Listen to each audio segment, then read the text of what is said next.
En RD Vial tenemos una sola misión: asistirte cuando sea necesario. Queremos que te sientas protegido, acompañado y apoyado en cada momento de tu viaje. Recuerda tomar las medidas preventivas necesarias para tu viaje. En RD Vial, vamos a paso seguro.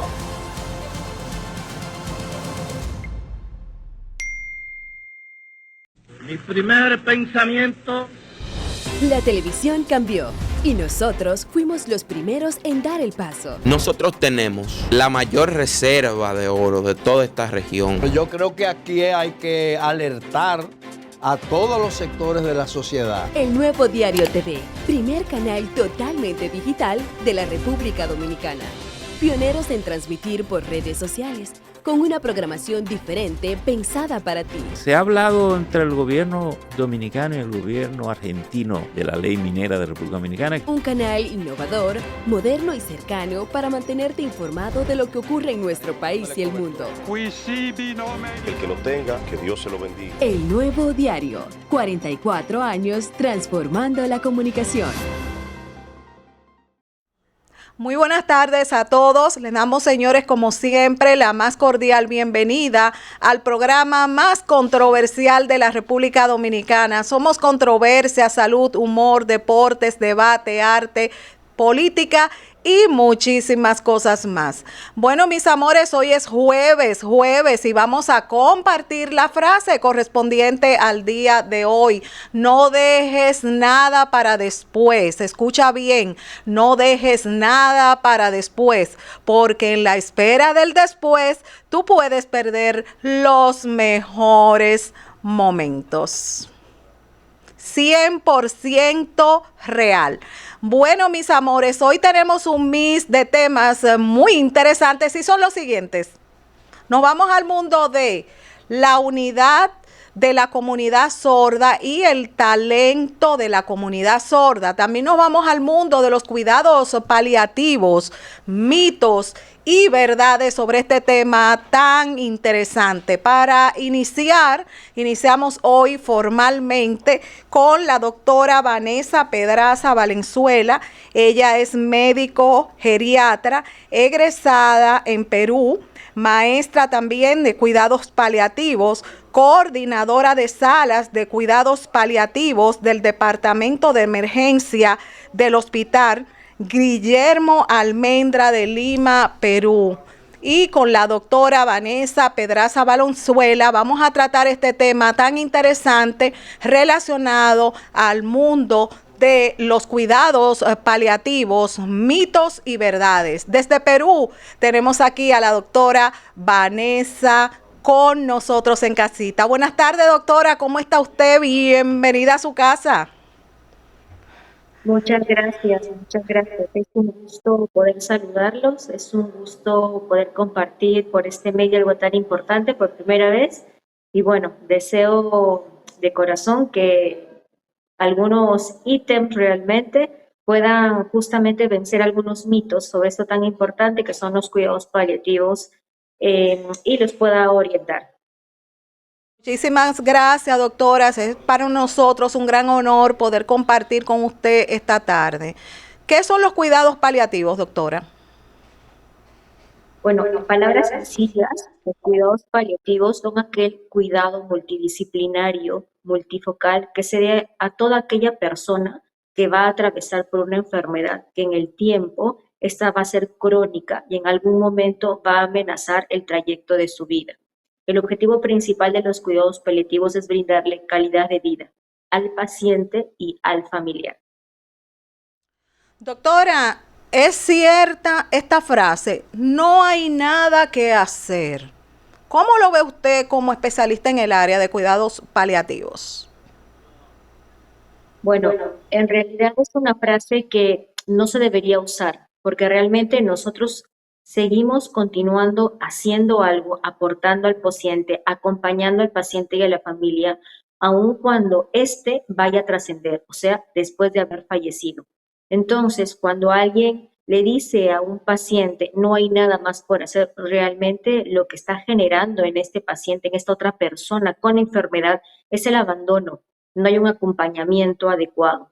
Por ende, no es grato decir no hay nada más por hacer, ya que por más de que yo no pueda curar la enfermedad, lo que yo sí puedo hacer es acompañar y acompañar ayudándolo a mejorar sus síntomas, en tener una mejor conciencia pronóstica, tener una mejor planificación anticipada y por último, tener un buen fin de vida.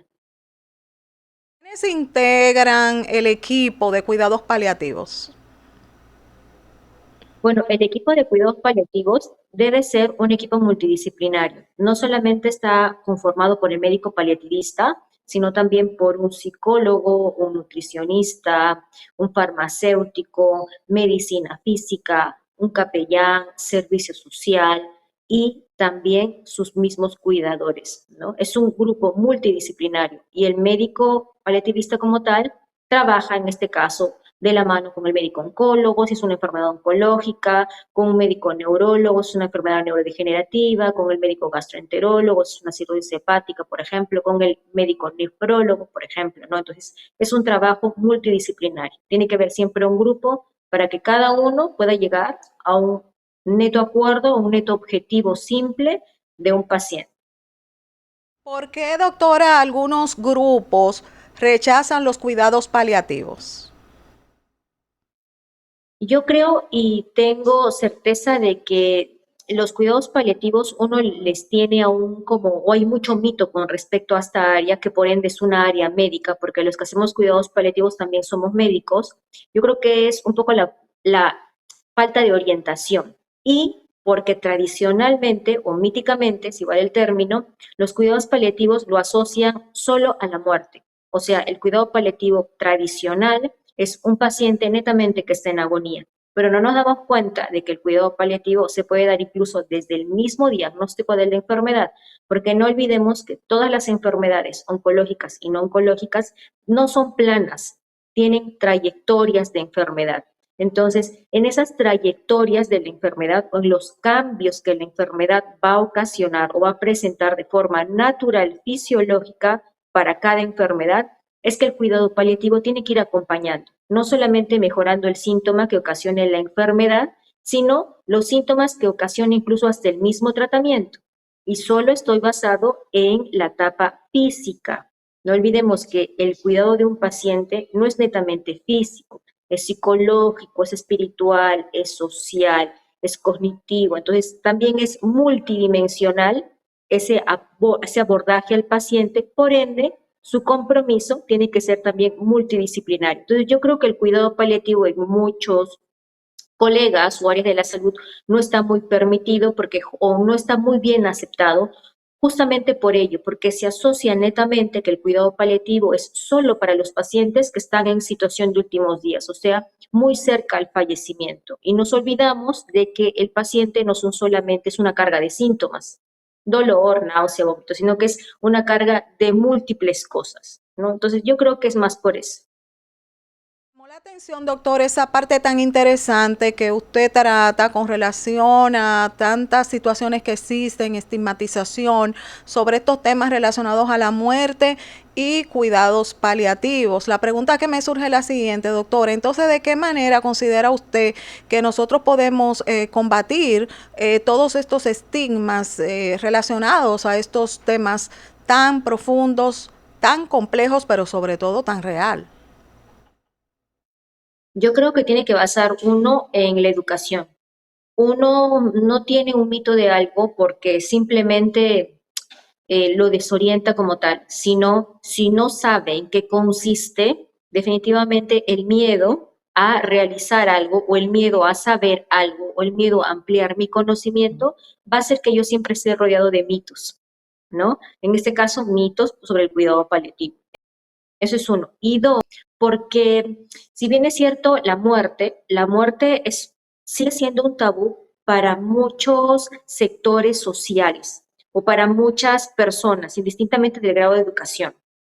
Sin embargo, la muerte como tal, cuando la excluyes del proceso natural de la vida, es cuando yo creo hay mucho más creencia de que es algo como se ve muy lejano. Las personas somos finitas y el proceso del vivir no solamente es estar con vida, sino también integrar al fallecimiento como un proceso fisiológico y normal del proceso de la vida. Muy interesante, doctor, ese punto que usted acaba de compartir con nosotros, lo relacionado a la finitud y sobre todo a que debemos de entender que la muerte es parte también del ciclo de la vida. Doctora, ¿cuál es el impacto en la vida de una persona que toma la decisión de no acceder a cuidado paliativo desde el punto de vista del sufrimiento? Bueno, y realmente no lo digo yo porque haga cuidados paliativos. Los estudios te dicen que cuando uno haga cuidados paliativos de forma temprana, hay una mejor respuesta. En ese sentido, hay una mejor respuesta con respecto a los síntomas, hay una mejor respuesta con respecto a la carga psicoemocional, o sea, episodios de estrés, ansiedad, angustia o trastornos adaptativos, y hay una mejor calidad de vida, no solo reportado por el mismo paciente, sino también por el mismo familiar, porque hay un componente ahí importante, ¿no? La recarga del familiar de este paciente en todo su trayecto. Entonces, aplicar cuidados paliativos mejora esos rankings o esos ítems, ya lo dicen múltiples estudios. ¿Qué hace en alguien que no lleva cuidados paliativos o que tienen una calidad de vida inadecuada? No quiere decir que no tengan una calidad de vida inadecuada. El control de sus síntomas es parcialmente controlado, tienen más mitos con con el uso de medicamentos, por ejemplo, el uso de morfina o algún otro medicamento más, ¿no? Que puede asociar, así como el mito del cuidado paliativo a la muerte, el mito del uso de morfina es como que acelerar la muerte, ¿no? Y sabemos que eso no es así. Y lo más importante es que no se crea la conciencia pronóstica. La conciencia pronóstica quiere decir que es el paciente quien debe tener el conocimiento basado en cómo nosotros lo ayudamos, en cómo va a ir la trayectoria de su enfermedad. Si a un paciente yo no incentivo, cultivo la conciencia de su propia enfermedad y la conciencia pronóstica de cómo va a ir su enfermedad en el tiempo, nosotros como médicos vemos cómo esa enfermedad podría evolucionar. Entonces, si yo voy planificando, con esto voy orientando a qué es lo que viene más adelante, en corto plazo, en el mediano plazo o en el largo plazo, si queremos verlo así, definitivamente este paciente o esta persona con enfermedad va a empezar a dar herramientas de afrontamiento. Eso se llama conciencia pronóstica. Y lo más importante, cuando los pacientes tienen conciencia pronóstica, se puede hacer esto que llama testamento vital o planificación anticipada. Esto es importante, para el paciente. El paciente su propia enfermedad. Hasta dónde el paciente quiere llegar con propio tratamiento o hasta dónde nos lo más invasivos posibles o ante algún evento adverso, lo que le gustaría a este paciente cuando no tenga facultad de decidir, un testamento vital o también planificación anticipada. Y eso disminuye la carga de decisión familiar. Ese familiar que puede estar tan conflictuado de tomar una decisión ante situaciones adversas, incluso ese médico que no sabe qué hacer con ese porque aún de la proporcionalidad de los procedimientos que se debe hacer en determinadas situaciones.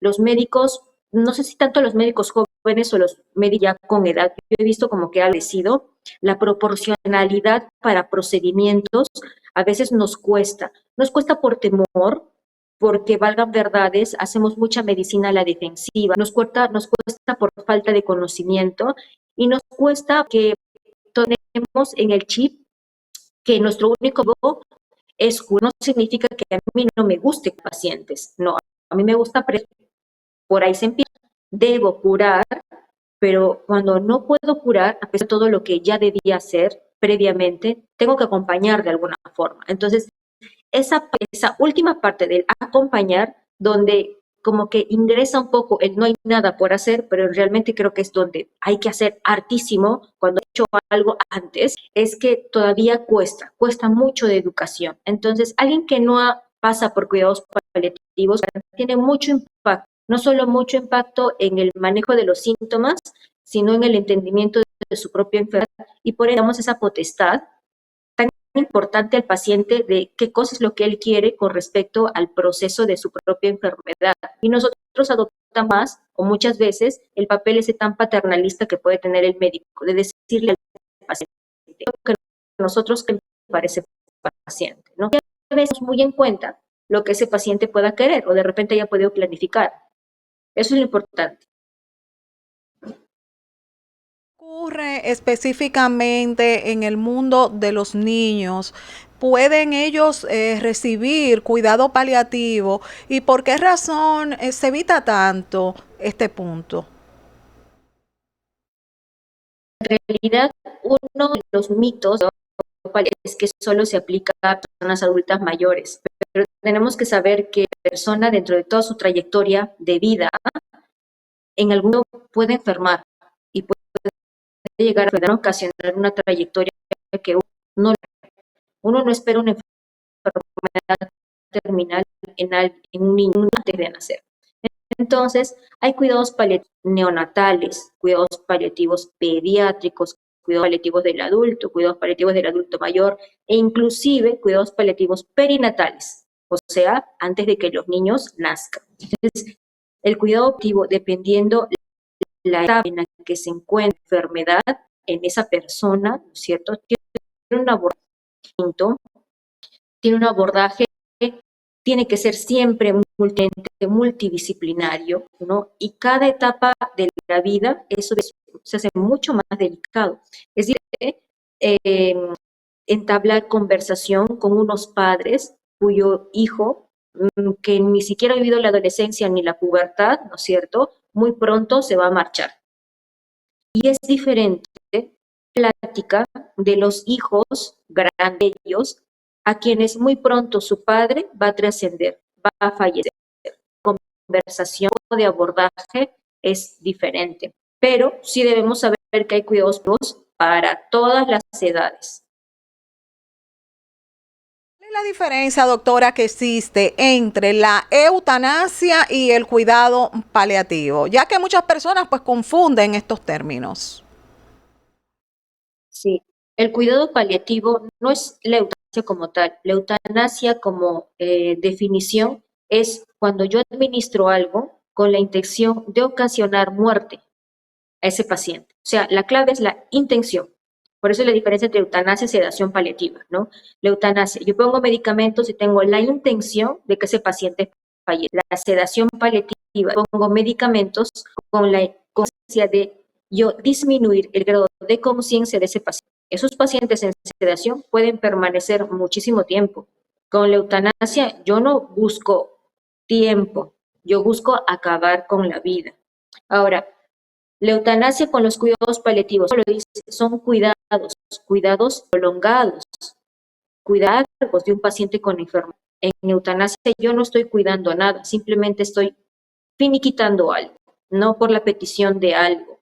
Ahora, algo que tienen que saber, y lo dije recientemente, no hay estudios en mi país con respecto a eso, pero ya en algunos países de Europa y en algunos países del mundo la eutanasia ya es permitido. En mi país hay un caso, ¿no? Pero no fue eutanasia como tal, fue muerte asistida. Entonces, ¿qué sucede? Hay pacientes que definitivamente si piden el deseo de morir, de partir antes, es una manifestación previa a algo, algún sufrimiento, alguna petición, algo se está basando. O de repente nunca recibió cuidados paliativos, ¿no? O no tuvo nunca conciencia pronóstica, pide acabar su vida. Sin embargo, estudios en Europa ya te dicen que al menos el 2 al 3% de personas que habiendo recibido cuidados paliativos solicitan eutanasia. No quiere decir que existe un paliativo inadecuado, es una decisión, es una manifestación. Como paliativista yo no puedo decir que la eutanasia está totalmente errónea, no, es una manifestación. Yo sí estoy convencida de que cuando alguien solicita acabar con su vida, hay que ver el trasfondo de que el paciente tiene o esa persona tiene esa solicitud de ya no estar con nosotros, ¿no? Si hay algo que es compensable, definitivamente hasta requerimientos de eutanasia se han retrovertido, o sea, se han suspendido. Entonces, quiere decir, no es una opción tácita como tal, ¿no? Pero la definición sí está justamente en la intención, en la intención de generar la partida de una persona, ¿no? Que la eutanasia es netamente la intención de que fallezca. El cuidado paliativo no tiene la intención de que el paciente fallezca, por eso se llama cuidado. Es un cuidado durante todo el tiempo, hasta pues que las personas decidan marcharse, ¿no? Ahora, desde su punto de vista, ¿qué significa morir dignamente? Bueno, morir dignamente, en pocas palabras quiere decir, es un paciente que previamente con conciencia de enfermedad ha podido tener la capacidad de hacer una planificación anticipada. O sea, el paciente tiene la potestad, el deseo de haber planificado cómo quiere que fuera o fuese su situación de últimos días. No sé, en su casa, acompañados de ciertas personas, ciertos objetos, en el hospital, haciéndolo un poco más privado. Entonces, es la muerte digna. Un paciente con procedimientos proporcionados y respetando la planificación de este ser que mente a perder su capacidad de tomar una decisión, tuvo una planificación de cómo queda su fin de vida. Esa es una muerte digna. Punto de vista, doctora, ¿cuál es la importancia de hablar de cuidados paliativos antes de que surja una enfermedad terminal? Justamente planificar al paciente en paliativos antes de que esté en fin de vida es generar conciencia pronóstica y darles empoderamiento, si vale el término, del paciente sobre su propia edad, sobre sus propios tratamientos, decidir cómo él quiere llevar el control de su enfermedad, de su tratamiento, cómo quiere hacer su fin de vida, o sea, hacer una adecuada planificación anticipada. Punto de vista, doctora, ¿qué papel juega el apoyo familiar en un sujeto, en una persona que está pues padeciendo una situación de una enfermedad terminal? Pues el apoyo familiar es un pilar demasiado importante. Inclusive durante el cuidado paliativo que se da al paciente, hay grupos de familia, porque no olvidemos para el familiar que ve a su paciente, tener cambios que pueden ser no normales, son esperables, es muy impactante. Vemos cada vez pierde masa muscular, cada vez se postra, cómo hay cambios propios de la enfermedad, cómo cognitivamente va cambiando, emocionalmente cómo va cambiando. Entonces, todos esos cambios requieren de un apoyo al familiar. Y el cuidado de un paciente en circunstancias es bastante complicado, por eso existe el estrés del cuidador. Entonces, el familiar es un pilar muy importante para no ser el cuidado de ese paciente en domicilio, ya que nosotros no estamos con los pacientes las 24 horas, los 7 días a la semana.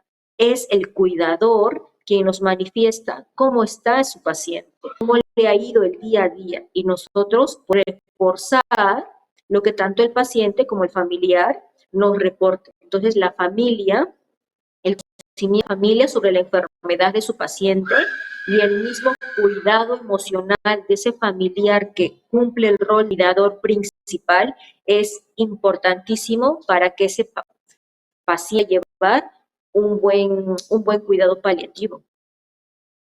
¿Qué papel juega el respeto de los valores del paciente? Bueno, efectivamente, cuando alguien tiene que planificar con un paciente, cada paciente, cada persona es mente diferente. Digo, con respecto a espiritualidad, a religiosidad, a cultura, más de pensar. Incluso la idea de tener o mantener dignos a los pacientes, que es algo inherente a las personas, tiene que ver con ello, con restar todos estos parámetros o pilares que conforman una persona, un ser humano. Que yo tenga como criterio, como espiritualidad, religiosidad, como cultura. Yo, Vanessa, soy una persona muy independiente. Yo tengo que adecuarme y fluctuar dependiendo a cómo el paciente también pueda tener sus ideales. Cierto. Doctora, ¿qué ocurre en aquellos países donde pues no hay ese apoyo pues económico suficiente para poder pues tener cuidados paliativos? En realidad, mira, hay muchos países que todavía hay la implementación como no hay la implementación como tal de los perdón, no hay la implementación de los cuidados como tal, ¿no? Entonces, tiene que oh, se cortó. Hola. Vamos a pausa y en Hola, ¿me breve escucha? vamos a pausa y en breve volvemos.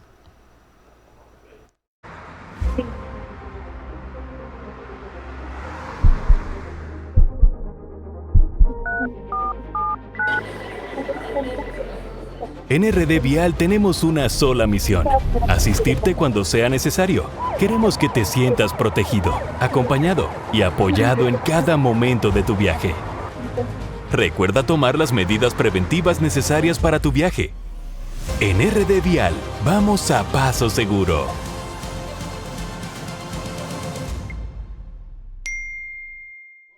Bueno, mis amores, estamos compartiendo con todos ustedes un tema muy importante, lo relacionado a los cuidados paliativos, mitos y verdades, con la doctora Vanessa, quien está en contacto con nosotros desde Lima, Perú, compartiendo con nosotros sus grandes conocimientos sobre estos temas tan importantes, derribando muros y creando realmente puentes de conocimiento.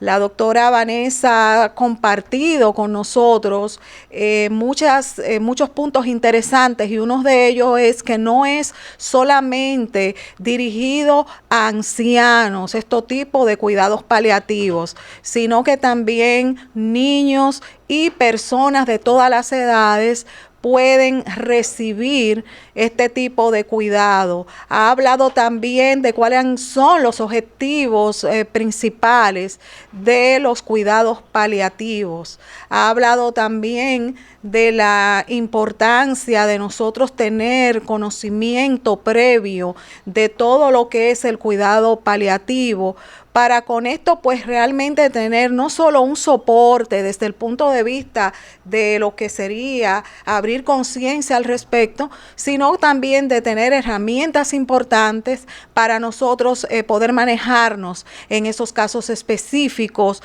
de enfermedades terminales. La doctora también compartió con nosotros un punto muy interesante: cuál es el equipo multidisciplinario que juega un papel determinante en lo que sería la conformación de los cuidados paliativos. Ha hablado también de lo relacionado a lo que es ese apoyo familiar en un sujeto y en una persona que está viviendo una situación terminal. Así que continuamos haciendo este recorrido maravilloso con la doctora Vanessa, especialista en cuidados paliativos desde Lima, Perú.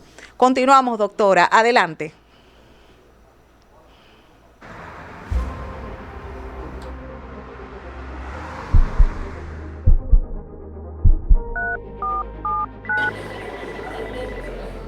En RD Vial tenemos una sola misión: asistirte cuando sea necesario. Queremos que te sientas protegido, acompañado y apoyado en cada momento de tu viaje.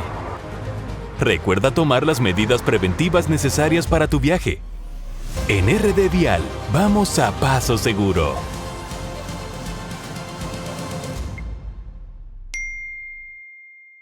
Mi primer pensamiento. La televisión cambió y nosotros fuimos los primeros en dar el paso. Nosotros tenemos la mayor reserva de oro de toda esta región. Yo creo que aquí hay que alertar a todos los sectores de la sociedad. El Nuevo Diario TV, primer canal totalmente digital de la República Dominicana. Pioneros en transmitir por redes sociales, con una programación. Bueno, mis amores, y continuamos con los cuidados paliativos, mitos y verdades sobre este tema tan importante. Así que iniciamos formalmente con la doctora Vanessa. Doctora, vamos a continuar con este tema tan importante porque sé que usted está llevando luz a muchas familias, a toda la sociedad dominicana, de la importancia pues de nosotros tener este soporte sobre la conciencia, vamos a decirlo así, de estos temas relacionados a las enfermedades terminales, a la muerte, a los tabúes, etcétera. Doctora, adelante. Adelante. Sí, mira, me preguntaba sobre que no había cuidados paliativos en algunos otros países y que era complicado. Realmente son aún pocos los países que cuentan con unidades formadas, unidades funcionales o servicios de cuidados paliativos. En Perú, por ejemplo, que somos un país de más de 30 millones aproximadamente, también tenemos entre 6 a 8 unidades. Es totalmente insuficiente para todos los pacientes, tan solo con enfermedades oncológicas en este caso. Y no estamos contando a los pacientes con enfermedades no oncológicas con criterios de terminalidad.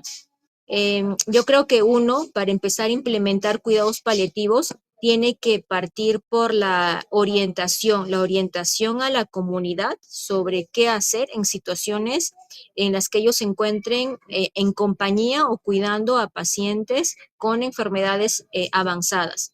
Y la educación. Si algo realmente no empieza por la educación, va a ser bastante complejo que la sociedad empiece a orientarse más sobre qué es el cuidado paliativo y en qué momento orientar o enviar a un paciente a cuidados paliativos. Y la educación en el pregrado, o sea, el pregrado para todo el servicio, todo el personal de salud, sobre todo para el personal médico y de enfermería, ¿no? Saber en qué momento un paciente tiene que ser derivado a unos cuidados diferentes o en qué momento, indistintamente de la especialidad que se pueda realizar, uno tiene que tener el cuidado acompañado también de un paliativista, ¿no?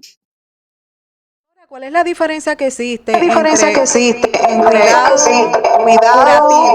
curativo cuidado paliativo? y cuidado paliativo? Cuidado curativo. El cuidado curativo, bueno, empiezan desde las primeras etapas de la enfermedad, donde uno empieza a brindar tratamiento justamente con esa intención, ¿no? Nuestra primera intención de todo personal de salud va a ser revertir y curar la enfermedad, ¿no? Pero cuando ya no hay la posibilidad, a pesar de múltiples esquemas de tratamiento o un tiempo prudente de tratamiento y solo veamos, por ejemplo, declive funcional o mayor fallo de órgano, definitivamente nuestra intención ahí ya va variando, ¿no? Ya no es una intención curativa netamente, o sea, mi intención ya no es revertir la enfermedad, ni curarla, ni retrocederla, sino simplemente mejorar los síntomas para que ese paciente pueda tolerar de mejor forma el tratamiento y también pueda llevar de mejor forma su enfermedad. Desde su punto de vista, doctora, ¿cuál es el momento adecuado para iniciar el cuidado paliativo? Pues la bibliografía, la revisión, ya te dice que un cuidado paliativo clásico, o sea, el cuidado paliativo que uno aplica en pacientes que están en terminalidad o en situación de últimos días, o sea, prácticamente en agonía, no es que no sirva, pero una vez más es el cuidado paliativo clásico. Pero los estudios te dicen que cuando uno aplica cuidado paliativo de forma temprana, definitivamente los ítems o los outcomes son mucho mejores con respecto a control de síntomas, ansiedad, depresión, calidad de vida, incluso hasta estrés del cuidador. Entonces, idealmente desde las etapas iniciales de la enfermedad. En toda enfermedad que nosotros sepamos que progresivamente, a pesar del tratamiento, vayamos a tener algún declive del paciente, ¿no? Tales las demencias, cirrosis hepática, enfermedad renal, enfermedades neurodegenerativas, cáncer. En el caso específico de cáncer, doctora, ¿se puede aplicar el cuidado paliativo conjuntamente con la quimioterapia? Y también en esos pacientes con situaciones renales, la diálisis, ¿qué opina?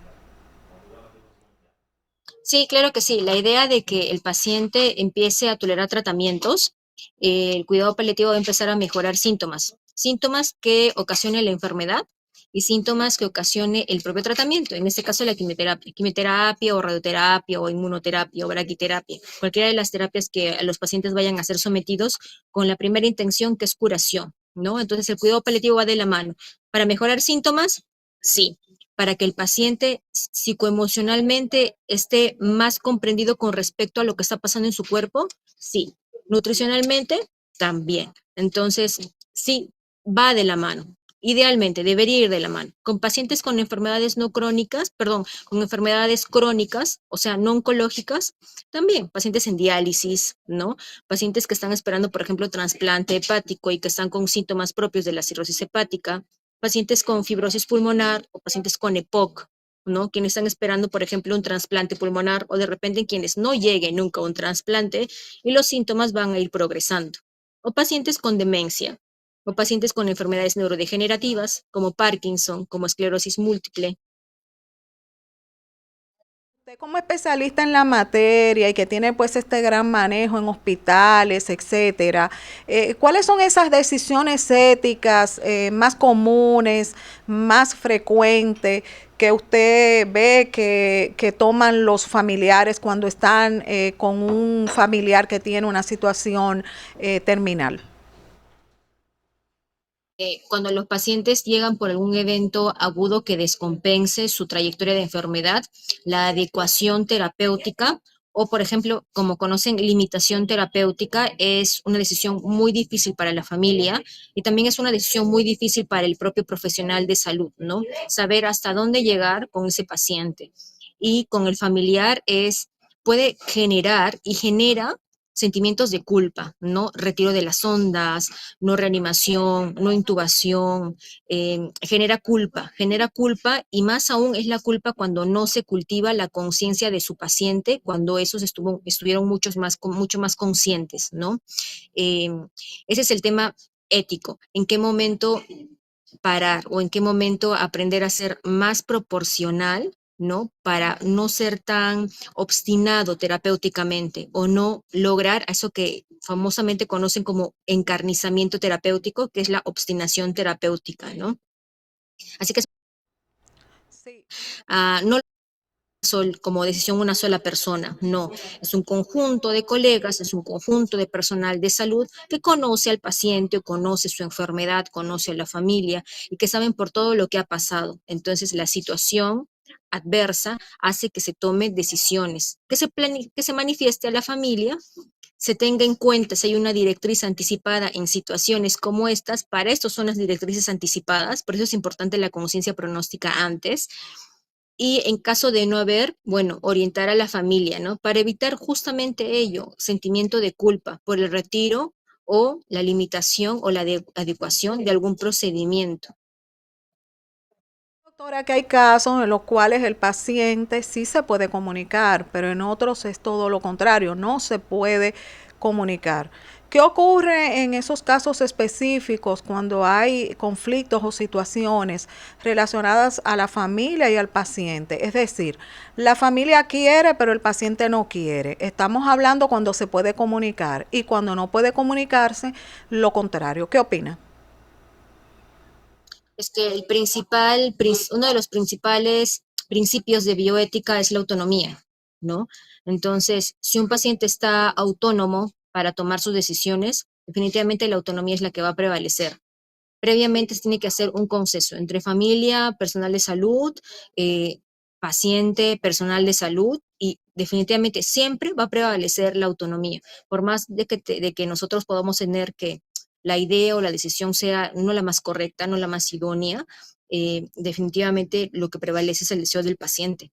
Y cuando el paciente no está consciente en sí, y no hay planificación anticipada, definitivamente quien toma la decisión son los familiares directos, claro está. Para eso sirve la planificación anticipada también. ¿Cómo ayuda el cuidado paliativo en lo que sería la planificación de la muerte, doctora? Los pacientes, cuando uno empieza a acompañarlos durante la trayectoria de la enfermedad, tiene que crearles una vez más conciencia pronóstica. O sea, que ellos sepan qué es lo que viene más adelante. ¿no? Cuando ellos son conscientes de ello, uno pensaría, o los familiares a veces piensan, de que va a generar más estrés, más ansiedad a los pacientes de saber su situación o su enfermedad. Pero realmente no, genera más decisión, más empoderamiento, más autonomía con respecto a su propia enfermedad. Y eso te ayuda con ellos a poder planificar. La planificación es justamente para ello. La planificación anticipada es para cuando el paciente no tenga facultad de poder decidir y nosotros poder respetar hasta dónde llegar con ese paciente, según su voluntad, ¿no? Para ello también hay un tema bastante legal, ¿no? Se hace el paciente en sus facultades, con un testigo, bajo un abogado, un notario y demás. Y eso se llama testamento vital o planificación anticipada, ¿no? El problema es que cuando no existe ese documento y el paciente no tiene voluntad y los familiares no tienen la conciencia o cada uno es totalmente autónomo de la propia decisión que tiene sobre su paciente, son temas, esos son, diría yo, los casos muy complejos, muy complejos. Entonces, siempre se intenta en todos los pacientes que uno pueda conocer, crear conciencia pronóstica para justamente evitar estos altercados cuando los pacientes no tengan voluntad. Y cuando tienen voluntad, como le digo una vez más, quien tiene la última palabra es el paciente. Siempre se trata de respetar su autonomía. ¿Juega, doctora, la compasión en el mundo del cuidado paliativo? Bueno, realmente el cuidado completo de los pacientes, respetando su propia espiritualidad, religiosidad, una vez más cultura y decisión de su enfermedad, y teniendo siempre, no solo la empatía es parte del cuidado paliativo, ¿no? El cuidado paliativo es un cuidado compasivo, y el cuidado compasivo tiene que ver con brindar una mejor calidad de vida a los pacientes y también a los familiares. De los puntos que hemos tratado con usted, ¿cuáles mitos, situaciones usted considera que son más frecuentes de parte de los familiares y personas allegadas a un sujeto que está en cuidado paliativo?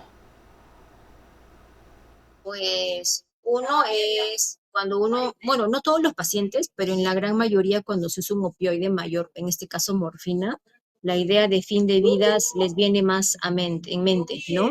Eso es uno. Dos, cuando los pacientes disminuyen su ingesta alimentaria, uno tiene la idea arraigada de que cuanto más come, más revierte o más curas.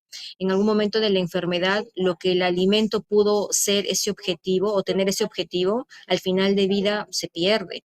Entonces, que los familiares puedan entender de que sus pacientes se mueren porque la enfermedad progresa y no porque dejan de comer, es muy importante trabajar eso con ellos. Otro, la pérdida de funcionalidad, o sea, la postración progresiva es muy importante.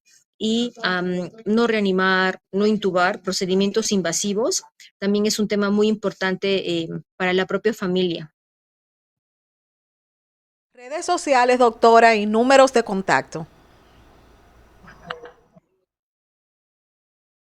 Perdón, no te escuché esa. Redes sociales y números de contacto, doctora. Bueno, a mí me pueden encontrar por las redes. Yo soy la doctora Vanessa Pedraza Valenzuela y el mail es tal cual, @gmail.com. Pueden escribirme para cualquier duda que puedan tener, que yo sé que sí tienen muchas dudas. Gracias, doctora, de verdad, de todo corazón, por compartir con nosotros esta tarde sus grandes conocimientos sobre este tema tan complejo relacionado al mundo de los cuidados paliativos, mitos y verdades.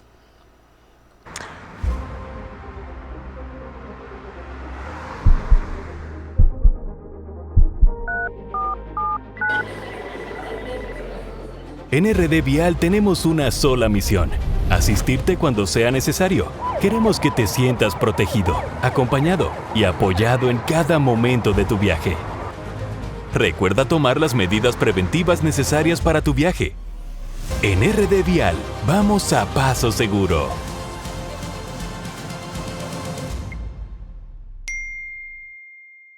Mi primer pensamiento. La televisión cambió, Y nosotros fuimos los primeros en dar el paso. Nosotros tenemos la mayor reserva de oro de toda esta región. Yo creo que aquí hay que alertar a todos los sectores de la sociedad. El Nuevo Diario TV, primer canal totalmente digital de la República Dominicana. Pioneros en transmitir por redes sociales, con una programación diferente pensada para ti. Se ha hablado entre el gobierno dominicano y el gobierno argentino de la ley minera de República Dominicana. Un canal innovador, moderno y cercano para mantenerte informado de lo que ocurre en nuestro país y el mundo. El que lo tenga, que Dios se lo bendiga. El Nuevo Diario, 44 años transformando la comunicación.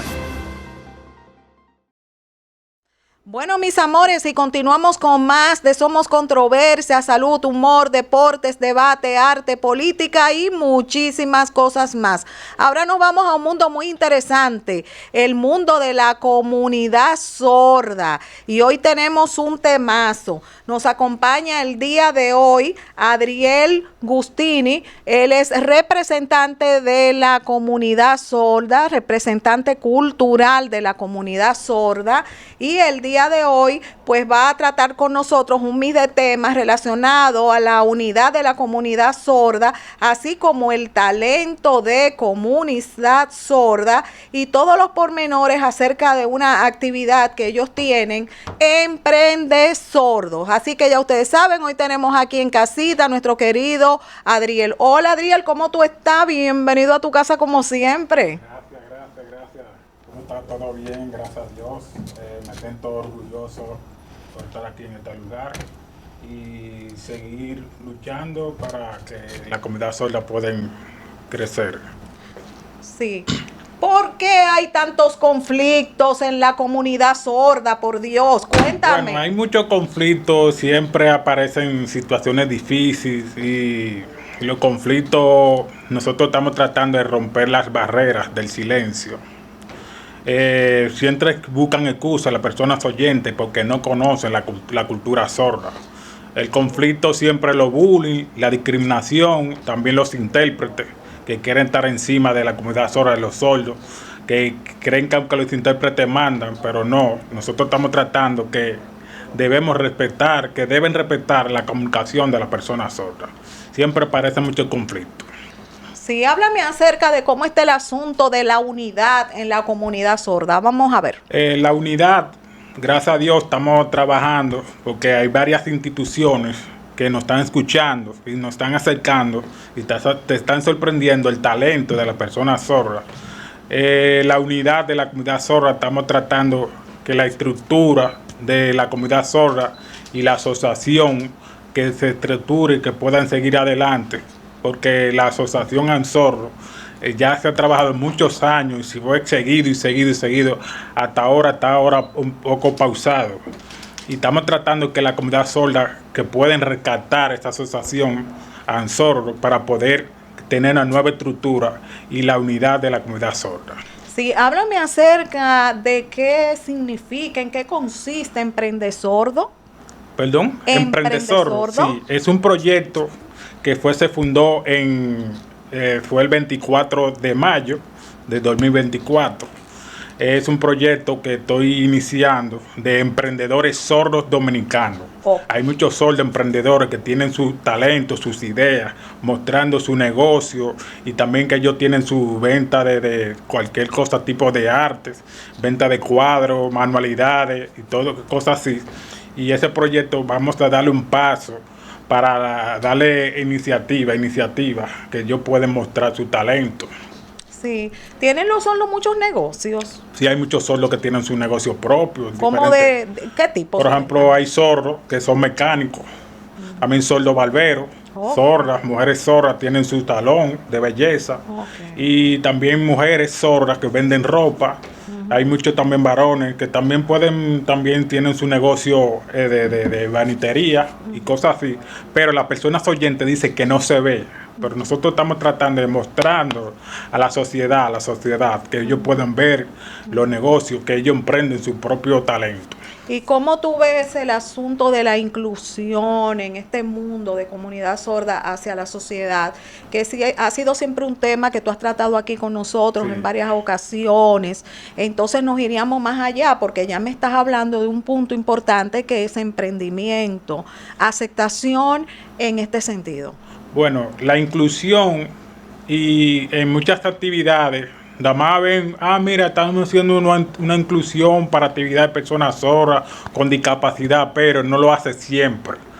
Nosotros queremos que sea fijo, que se nos mantenga ahí y nos tenga en contacto y nos tenga pendiente la persona con discapacidad, personas sordas, que siempre aparecen en todas las actividades, que aparecen personas con discapacidad, emprendiendo actividades, porque siempre dicen, tenemos una inclusión, no, que sea que la inclusión sea abierta para todas, para siempre.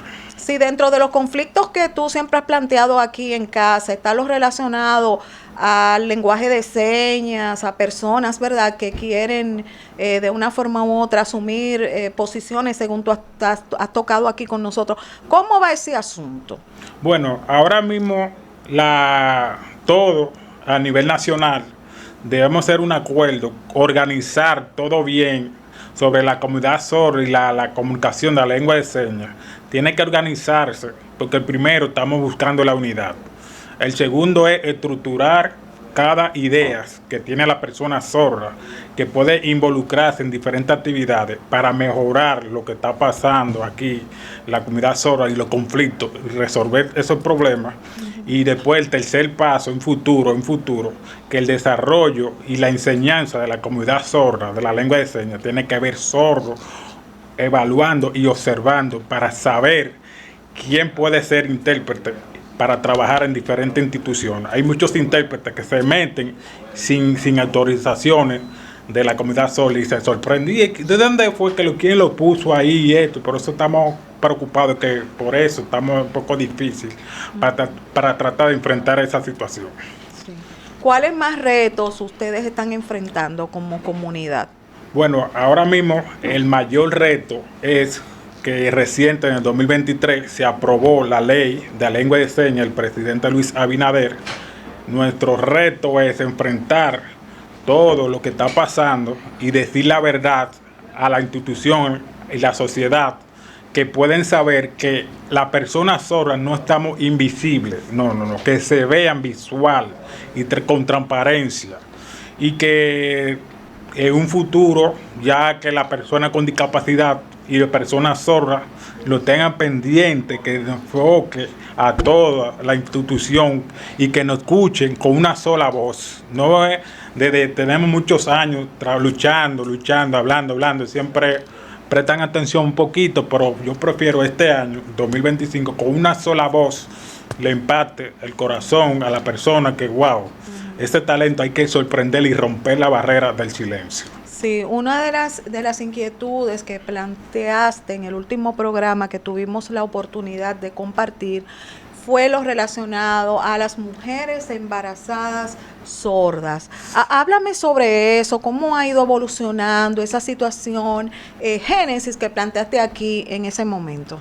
Bueno, la mujer embarazada sorda, ella es encargada es sorda, se llama Mary Collado. Ella trabaja en ese punto de mujeres sordas, madre soltera, cómo darle un taller, darle seguimiento a esas madres que no saben cómo cuidarse, porque hay muchos abusos de la calle y a veces de las parejas, sean mujeres, no saben cómo cuidarse. Nosotros estamos tratando de darle taller y enseñanza a esas madres sordas para darle oportunidad que puedan trabajar y darle un espacio laboral, porque esas madres sordas embarazadas hay que darle un taller, y siempre los padres a veces se sienten incomodados y lo botan de la casa, pero no es bueno sentirse así. Mejor darle un consejo. Hay que cuidarse de la calle, hay muchos los problemas, y evitar esos problemas para que ellos puedan en un futuro mejorar la comunicación. Porque lo paso número uno es, por ejemplo, que los padres aprendan la lengua de señas y darle ese consejo a la familia, a los oyentes, a las hijas sordas, que pueden aprender para evitar esos problemas. Sí, Tú como representante cultural de la comunidad sorda y la experiencia que tienes con la relación con tus pares, con los sordos, ¿qué consejo tú puedes compartir con los padres de hijos sordos? ¿Qué tú le dices? Bueno, yo le digo a todos los padres de los sordos que si su hijo nace sordo, es mejor dejarlo que ellos aprendan un talento que ellos desarrollan, por ejemplo, que si sabe pintar, si sabe dibujar, si sabe hacer algo, hay que ver y observar, ponerle un taller para que ellos aprendan, porque ahora nosotros estamos enfocados en emprendedores sordos, para ellos poder seguir adelante, no lo abandonen. El paso número uno es la comunicación, para que ellos puedan entender, se sientan felices. Y que un consejo a los padres, que cualquier cosa, situaciones difíciles, que si no sabe lengua de señas, pueden contactar conmigo. Yo puedo ir a su casa y hablar y orientar lo que necesita su hijo sordo. Porque la mayoría de los padres se sienten incómodos. Dicen que mi hijo es bruto, es estúpido, porque no sabe el valor, la situación, cómo se siente una persona sorda. Porque su familia, el círculo familiar, ellos hablan y escuchan, se sienten bien, pero el sordo se siente solo. Sí. Es mejor unificarlo, la inclusión con la comunicación, puedes entender todo claro. Sí. Yo quiero, Adriel, que tú compartas con nosotros lo relacionado a la actividad que tienen ustedes. Sí. Sí, adelante, Adriel. Aquí estamos compartiendo con ustedes en pantalla una actividad que tienen programada para el próximo domingo, 10 de agosto. La unión y el talento de la comunidad sorda es el tema. Estará pues efectuándose en el Centro Olímpico Juan Pablo Duarte, Escuela de Emprendedores, a partir de las 10 de la mañana a las 2 de la tarde. Quiero por favor que Adriel nos hable acerca de esta actividad. Bueno, este tema estamos hablando pronto para el domingo 10 de agosto. Va a haber muchos temas importantes, las autoridades van a ir y yo espero su asistencia del Ministerio de la Juventud, el Ministerio de Turismo, el Ministerio de Cultura, también el Ministerio de Deportes. También estarán personas invitadas, personas especiales, para que ellos escuchen el talento de la persona sorda, para que ellos vean y sienten y escuchen sus inquietudes de la comunidad sorda, porque los sordos tienen su capacidad y su experiencia, que cómo ellos pueden hacer su negocio. El punto es, primero vamos a hablar con los temas de la unidad de la comunidad sorda, para que ellos puedan unificarse y todo, trabajar en equipo, para que ellos puedan entender cómo se trabaja en equipo y enseñar cosas importantes. Acerca de esa actividad, vamos a hablar cosas importantes, mostrar a los sordos, emprendedores que tienen su negocio, los sordos que tienen también que tienen licencia, y sordos todos que son independientes, también sordos profesionales de la universidad. Queremos que todos vean que los sordos, hay muchos graduados. Más también el director de Infotep, que nos escuchen, que nos den ese espacio en general, porque los profesionales se merecen una oportunidad y también los emprendedores sordos se merecen una oportunidad. El objetivo de ese emprendedores sordos es que hay muchas ferias a nivel nacional, por ejemplo, Feria del Mango, Expo Vega, Expo Moca y todo, hacen ferias. Hay personas oyentes, nunca veo personas con discapacidad. Que cualquier feria, ese espacio le dé en el espacio público, pongan personas con discapacidad o personas sordas. Pero mi enfoque es, estoy trabajando con los sordos, que den su espacio, puedan vender su producto, puede ser ropa, manualidades, todo. Eso es. ¿Qué requisito necesita un joven que sea sordo para poder pertenecer a Empresordo? Bueno, para pertenecer en este proyecto es mostrar su capacidad y que forma parte del miembro de nuestro grupo, y que ya en futuro voy a incorporar el nombre, todo, y trabajar en equipo. Y yo espero que con el apoyo del Ministerio de la Juventud, que siempre le gusta apoyar en esa iniciativa de emprendedores, y Ministerio de Turismo, porque esa iniciativa hay que sorprender al público que pueden tener su negocio. Porque yo he visto en la provincia, en cada provincia, hay zorros que tienen colmados. Sí. Un colmado que también zorros que tienen su negocio de colmado, de negocio de ropa, y así. Sí.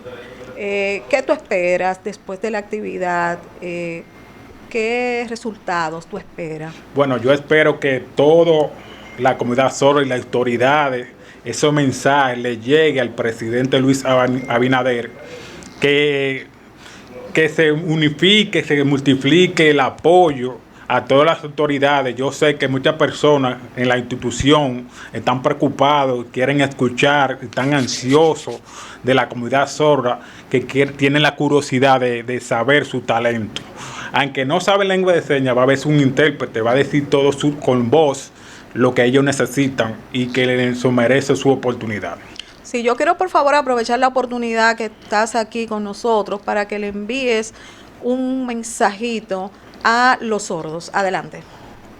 Un mensaje a la comunidad sorda: no se rindan, no se duerman, no se sientan tristes. Igual que yo, siempre soy un guerrero. Yo espero que tú emprenda tu negocio, emprende ideas. Lo paso número 1 es la idea para poder lograr tus sueños y tus metas. Yo espero que tú puedes lograr. No te sientas como solo. Lo importante es buscar de Dios, que Dios te da la bendición. Y yo espero que tú despiertes todo lo que está pasando de la comunidad sorda aquí desde muchos años, muchos conflictos. Nosotros somos la unión para poder parar esos engaños y parar los falsos que están usando las personas con discapacidad y personas sordas. Queremos ser libres, queremos ser fuertes para enfrentar la situación y parar y tener una asociación limpia para seguir adelante. Y que en Zorro poder estructurar más fuerte con la unidad a nivel nacional. Gracias. Nosotros como programa siempre hemos estado apoyando 100% a la comunidad sorda.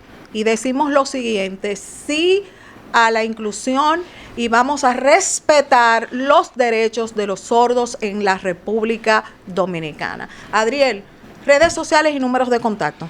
Mi número de WhatsApp 829-469-1991 y Facebook Adriel Lamarche.